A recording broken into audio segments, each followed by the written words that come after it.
Hi everyone, this is King and welcome to this channel, Little Things I'm Grateful For Every Day. Right now, I'm at our bundok and we're gonna get some of our fighting cocks, and we also brought feeds for our pigs because there's no harvester yet and we have to keep them alive. So these are my papa's fighting cocks. He has hundreds and hundreds of them. Hold on. We have one casualty. It's dead. It did not survive. Our pigs are extremely hungry. Look at them. Here. Can you hear? Can you hear our pigs? They really want food and water. So we brought some food because they're hungry.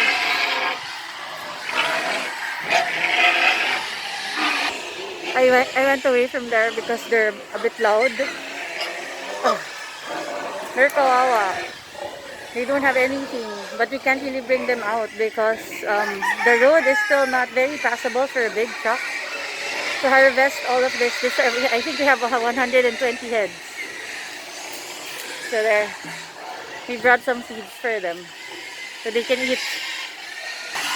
Look at them. Look at them.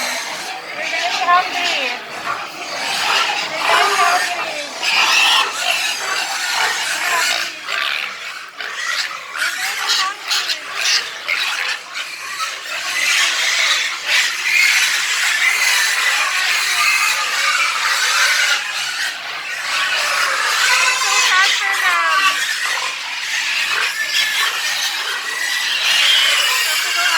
I'm so sad for them. Look at our car.